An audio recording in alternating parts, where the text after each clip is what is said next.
Hello, hello, bonjour, bonjour, salut, salut, shalom, shalom, mbote nabino, hein? C'est en lingala, ça veut dire bonjour à tous et à toutes. Good morning, buenos dias. Et oui, la team, j'ai rajouté comme vous m'avez dit, hein? Ah là là, la team.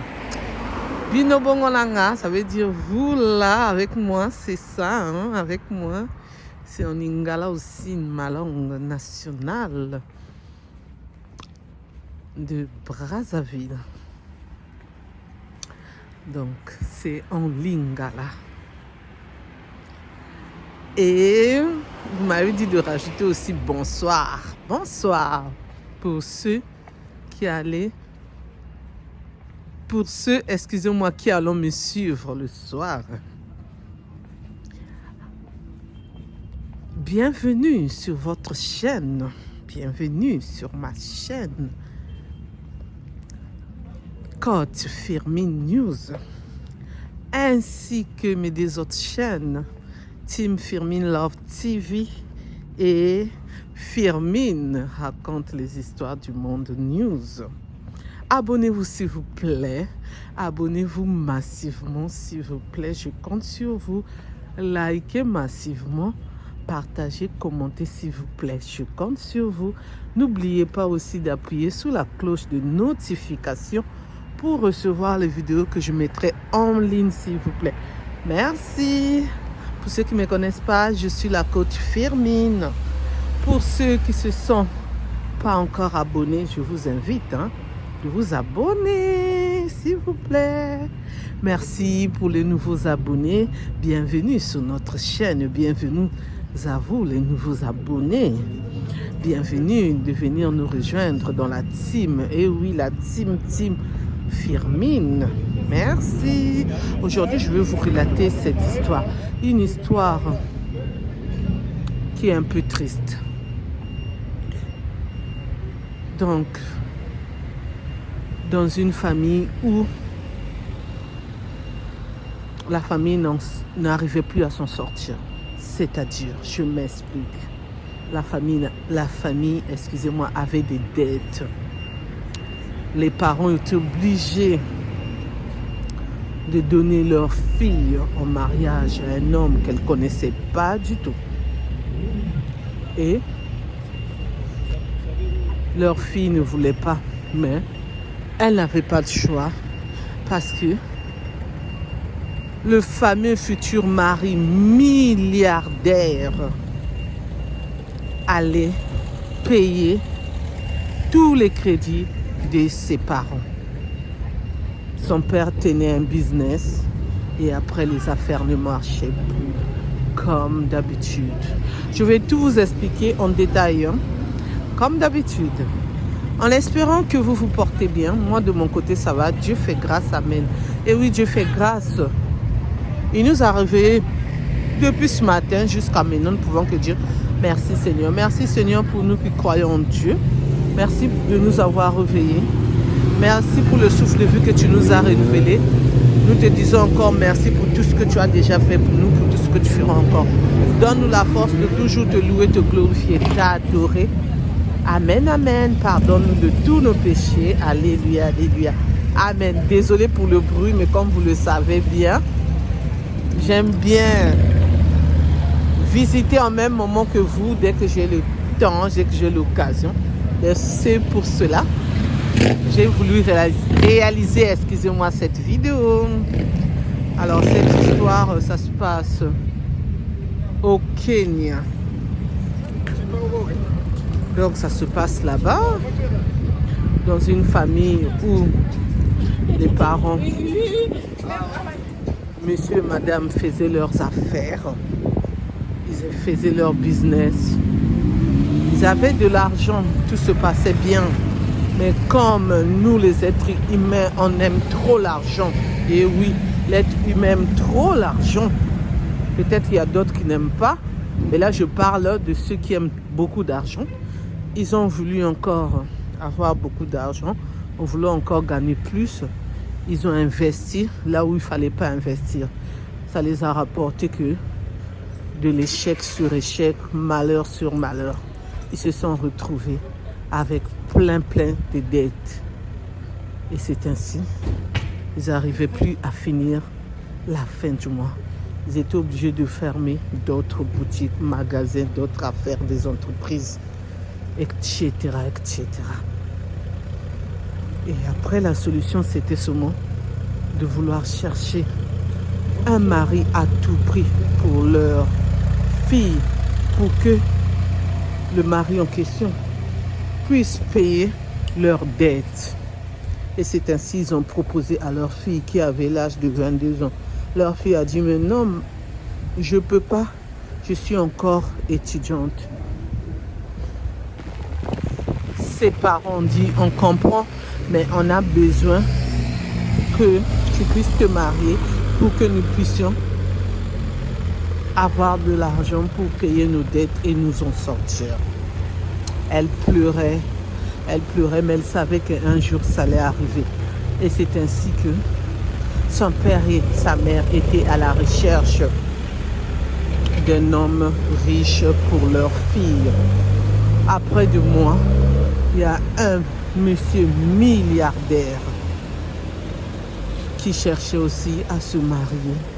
Et c'est ainsi qu'il cherchait une femme. Et les parents, on va l'appeler Inaya. Les parents de Inaya, c'est pas son prénom. Hein. Pour ceux qui me suivent déjà, ils savent, je donne les prénoms. Les prénoms, les parents, excusez-moi, de Inaya ont téléphoné ce monsieur milliardaire. Lui, on va lui donner le prénom de Eddie. Ils l'ont téléphoné. Eddie a dit, oui, je suis d'accord, envoyez la photo de votre fille, je veux regarder comment elle est. Et c'est ainsi, excusez-moi, ils ont envoyé la photo. Il a vu, excusez-moi, Inaya. Il a dit, elle est belle, elle a une belle taille de mannequin, taille de hôtesse de l'air.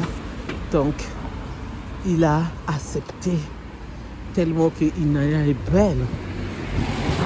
Une femme africaine d'une beauté rare, d'une beauté splendide. Il a accepté. Et c'est ainsi qu'ils ont arrangé le mariage. Inaya était triste, mais elle ne pouvait pas le montrer parce que ses parents lui avaient dit, tu ne dois pas pleurer. Tu ne dois pas pleurer. Il faut que tu sois forte. Ça va aller. Moi aussi, quand je me suis mariée, dans mon époque, je ne connaissais pas ta mère. Sa mère lui a dit aussi, oui, je ne connaissais pas ton père, c'était un mariage arrangé. Pour toi aussi, ça va aller. Et c'est ainsi a eu le mariage de Inaya. Et elle est partie dans son mariage. Alors, Eddie, c'était seulement l'aimer. Mais ce n'était pas dans son cœur, ce n'était pas en profondeur. C'était seulement avoir une femme parce qu'il avait déjà 35 ans. Et c'est ainsi, il a abandonné Inaya pour aller voir d'autres femmes. Et c'est ainsi, il n'était même pas proche de Inaya. Et quand Inaya voulait parler, il disait à Inaya, tu es là seulement pour embellir ma maison. Tu es là seulement pour suivre mes ordres. Il ne te manque rien. Tu as les femmes de ménage. Tu as une garde de corps. Tu as un sentinelle. Tu as un jardinier. Donc, il ne te manque rien. Reste tranquille. Parfois, il ne rentrait pas à la maison. Parfois, il ramenait même ses maîtresses à la maison. Il dormait avec eux dans d'autres chambres, les chambres des visiteurs.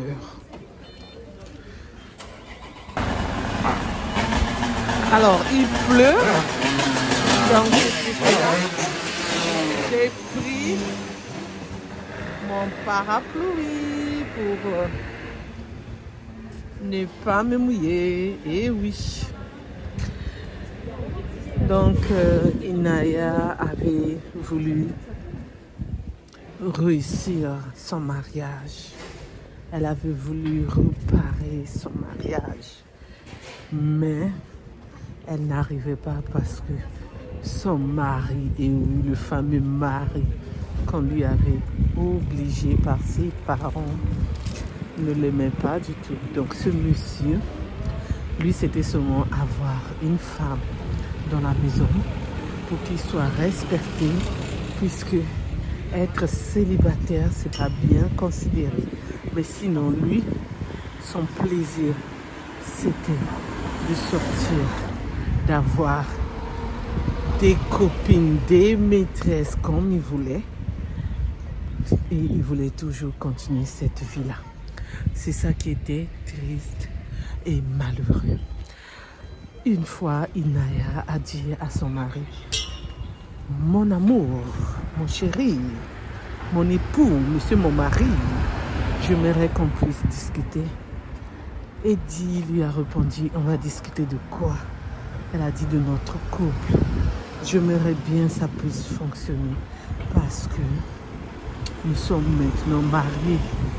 Il a ri, Inaya au nez en disant, on n'a rien en commun. Tes parents, tant, je ouvre les guillemets, vont, du chez moi. Et oui, il a osé dire ça, Inaya. Elle avait que ses yeux pour pleurer. Ses larmes n'arrêtaient pas de couler. Il a dit, ne pleure pas, ça ne sert à rien. C'est la vérité, tu le sais bien. Inaya a voulu se défendre en disant, oui, je le sais, mais maintenant qu'on est mariés, on doit sauver notre mariage. Il a dit, de quel mariage tu parles? Elle a dit, mais le nôtre. Elle a dit, non, c'est seulement pour les formalités. Tu ne le savais pas? Elle a dit, mais non, il y a eu aussi la dot. Elle a dit, la dot. Il a dit plutôt, excusez-moi, la dot, c'est une obligation. C'est pour cela que je l'ai donné.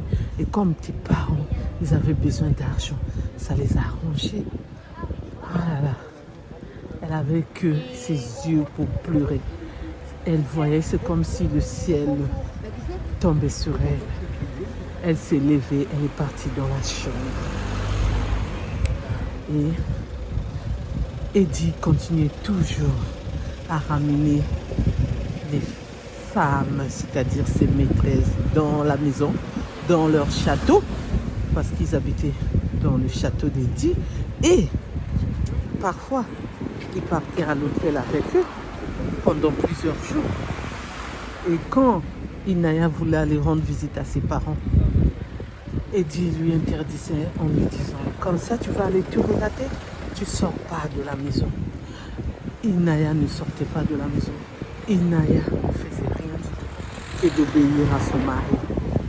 Elle était triste, mais qu'est-ce qu'elle devait faire? Elle avait quand même, elle cherchait quand même des solutions pour ne plus continuer dans ce mariage parce qu'elle se disait, il va me ramener des maladies, je suis en train de souffrir, je ne peux plus continuer. Et une fois, elle a voulu dire la vérité à ses parents. Ses parents étaient tristes.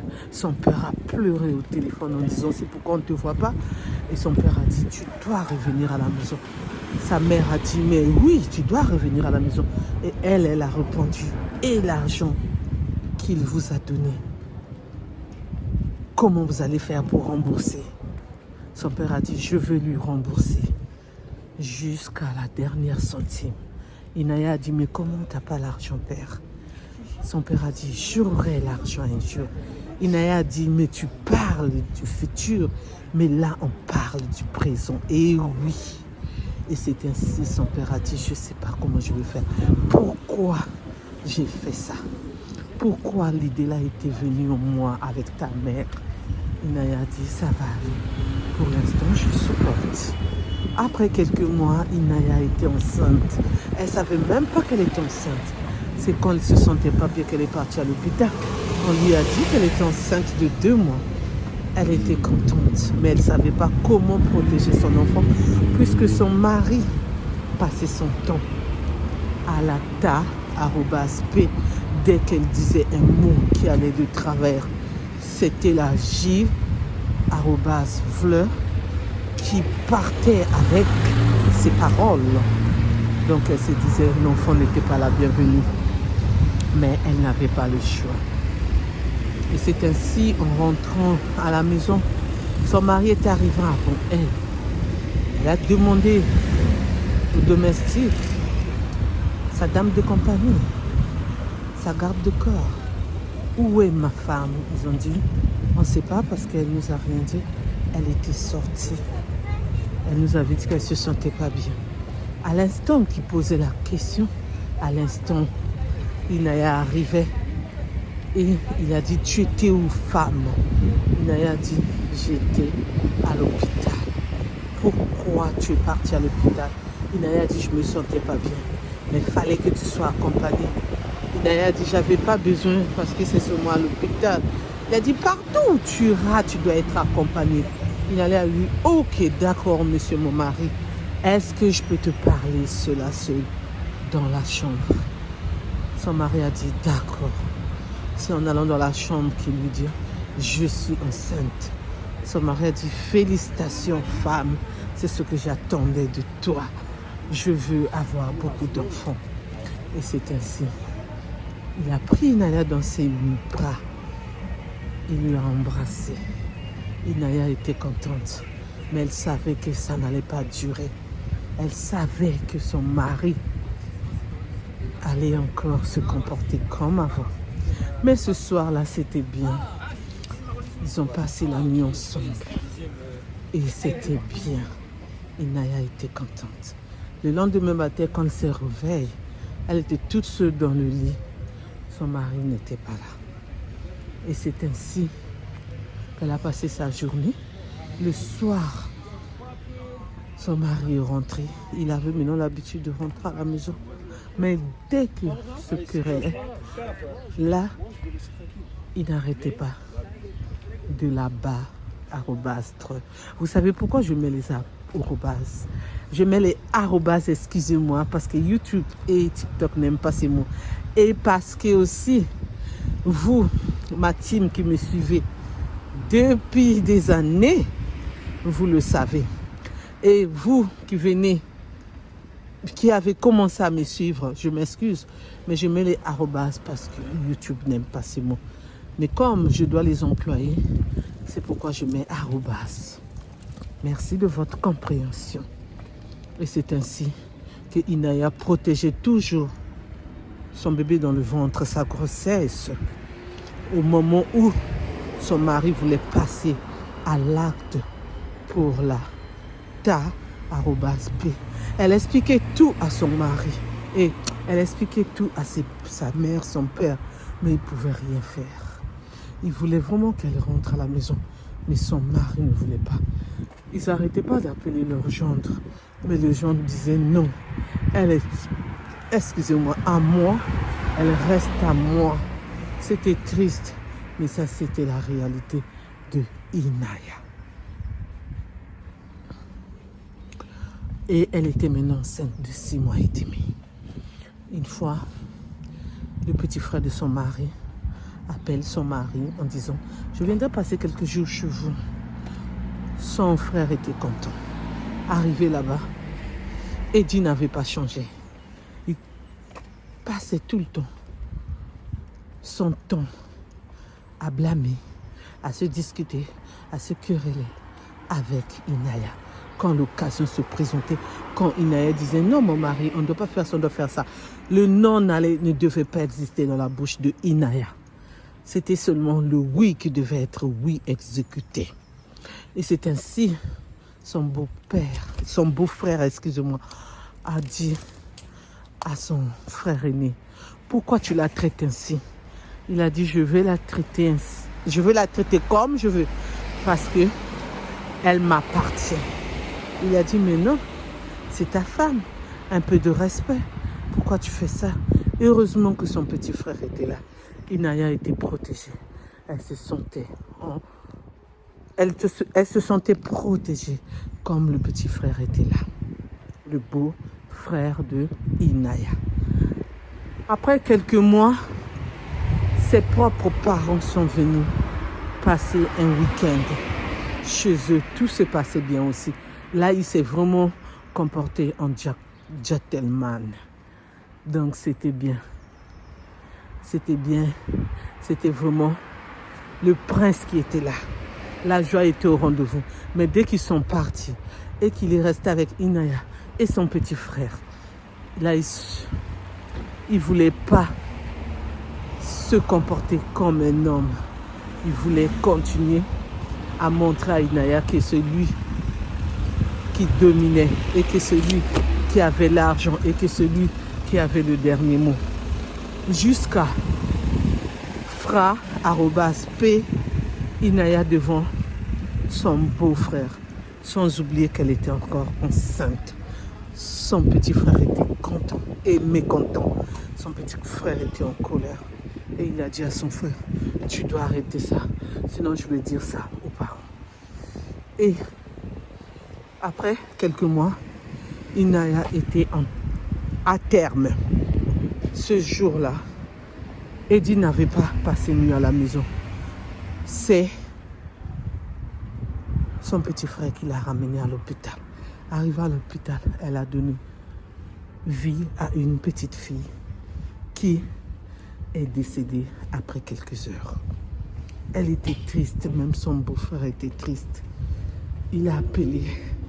Déjà, en partant à l'hôpital, il avait téléphoné à son frère en lui disant « On ne peut pas t'attendre, rejoins-nous à l'hôpital, je ramène Inaya. » Il a dit « Non, pas besoin. Allez-y, je viendrai après rendre visite à ma femme et à mes amours, c'est-à-dire ma femme et le bébé qui vient à naître. Qui viendra au monde plutôt, excusez-moi. Et c'est ainsi que son petit frère appelle encore son grand frère en lui disant finalement le bébé a survécu quelques heures. La petite n'a pas pu vivre. Il était en colère là où il était. Arrivé à l'hôpital, il a dit des mots méchants à Inaya en disant toi, tu as tout fait pour que l'enfant meure. Inaya a dit tu oses me dire ça alors que je souffre. C'est à cause de toi si l'enfant est décédé. Tu n'as pas arrêté de me parler mal et surtout tu as osé me @P et c'est à cause de toi si aujourd'hui notre enfant n'a pas pu vivre.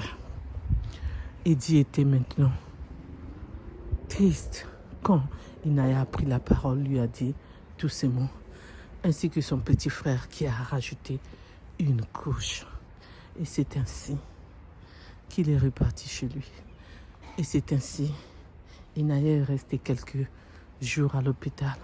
Après, elle est rentrée à la maison avec son beau-frère, bien sûr, qui venait rendre visite à Inaya presque tous les jours, le temps qu'elle a passé à l'hôpital. Son mari, lui, il est venu que le jour même qu'elle avait donné vie à leur fille. Après, il n'est plus revenu. Il ne dormait même pas à la maison. Et avec son petit frère qui est revenu pour la récupérer à l'hôpital, pour la ramener à la maison. Arrivé à la maison, tout se passait bien. Eddie se comportait bien. Finalement, elle est encore tombée enceinte. Et Eddie était content, elle aussi. Et là, Eddie avait promis de ne plus poser sa main sur elle, c'est-à-dire ne pas la @P. Et son beau-frère était reparti chez lui. Et une fois, Eddie a encore commencé à ramener ses maîtresses à la maison. Inaya n'a pas supporté. Inaya lui a parlé. C'est là où il a repris de taper Inaya. Et Inaya a appelé son beau-frère qui est venu la chercher parce que Inaya voulait partir. Elle voulait au moins sauver sa peau ainsi que son bébé qui allait naître comme elle était enceinte. Son beau-frère n'a même pas attendu que son frère puisse lui donner l'accord, elle a pris Inaya, elle a ramené Inaya chez elle. Arrivée chez elle, Inaya lui a dit, promets-moi de ne pas dire à ton frère que je suis chez toi. Je me reste là jusqu'à ce que je demande le divorce. J'ai trop souffert dans ce mariage. À peine je me suis mariée, à peine c'est la souffrance qui me suit. Et je ne peux pas aller chez mes parents, il ira me chercher là-bas. Et comme il ne sait pas que je pourrais venir chez toi et que toi tu as accepté que je vienne chez toi, je veux que, excusez-moi, tu puisses garder le secret. Il a dit, moi-même j'ai vu ce que tu as vécu, je vais garder le secret. Et c'est ainsi, Eddie, en rentrant à la maison, il a vu que sa femme n'était pas là. Il a appelé sa femme ne lui a pas répondu. Il est parti chez la belle famille. La belle famille a dit, elle n'est pas ici, on ne sait pas là où elle est. Alors que la belle famille savait là où leur enfant se trouvait. Et la belle famille, là, elle partait rendre visite à Inaya de temps en temps. Il a aussi appelé ses propres parents qui ont dit non. Les amis d'Inaya que Inaya n'a plus fréquenté, ne fréquentait plus. Les copines d'Inaya ont dit, mais depuis votre mariage, Inaya, on l'a au téléphone de temps en temps. Donc, on ne sait pas là où elle est. Et c'est ainsi que Inaya est restée en paix chez son beau-frère jusqu'à ce qu'elle a accouché. Et dès qu'elle a accouché, son beau-frère a appelé son frère en lui disant, ta femme a accouché. Il a dit, comment ça? Elle n'a jamais donné signe de vie depuis qu'elle était enceinte. J'arrive à l'hôpital. Dès qu'il est arrivé à l'hôpital, même pas 5 heures du temps, le bébé était décédé. Et là, il a dit à Inaya, c'est de ta faute cette fois-ci. Parce que tu m'avais dit, notre fille, c'était de ma faute. Et là, c'est la faute de qui? Puisque je ne t'ai pas vu, je ne t'ai pas touché. Donc, c'est toi qui as fait que le bébé puisse mourir. Inaya dit non, c'est pas moi. C'est toi. Tu m'as tellement traumatisé que toutes ces douleurs-là, toutes ces souffrances-là, je n'ai pas pu vivre la maternité comme je voulais. Ma grossesse, c'était pas facile quand je pensais à tout ça. Je crois que c'est pour cela que l'enfant n'a pas voulu rester dans notre mariage. Et je ne veux pas rentrer chez toi, je demande le divorce. Il a dit jamais, sinon tes parents doivent tout payer. Elle a dit, c'est pas un problème. Quand je vais travailler, je vais payer tout ce que mes parents te doivent. Il a dit, pas question, parce que toi, c'est pas maintenant que tu vas travailler et c'est pas maintenant que tu auras beaucoup d'argent. Elle a dit, je suis déterminée, je suis une femme déterminée, ça va aller. Et c'est ainsi que son mari est reparti et Inaya n'a pas donné l'adresse là où elle était puisqu'elle était chez son beau-frère.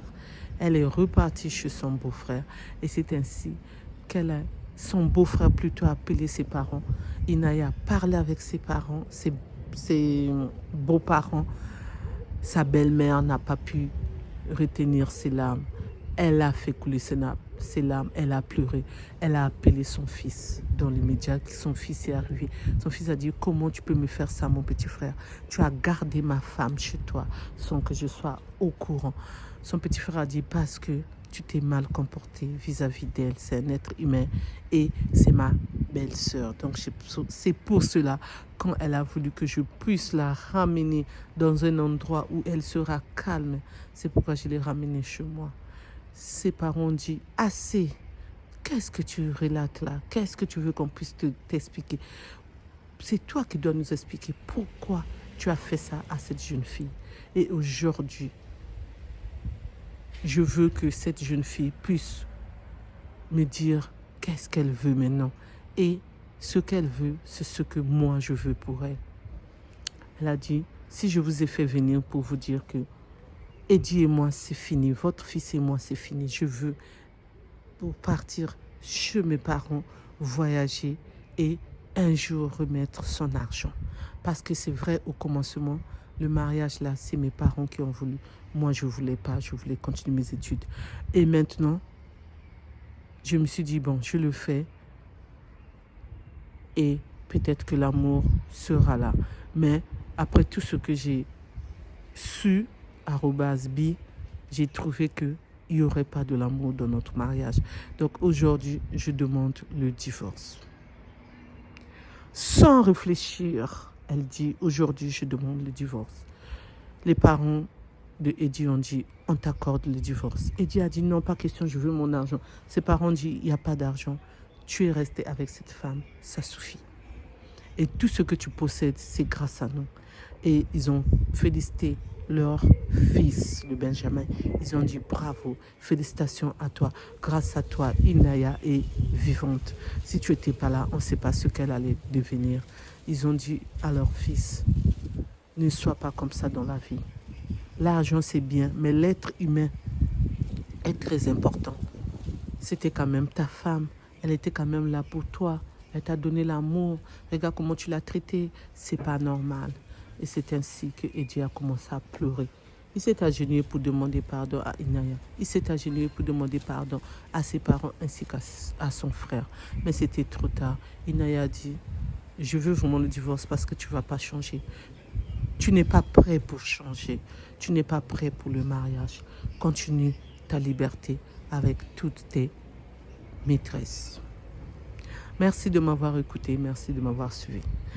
Pour les conseils que je peux donner en tant que coach Firmin, je peux que dire, Inaya, elle a bien fait. Je sais que j'aime pas quand il y a le divorce. Je sais que j'aime pas quand les gens divorcent.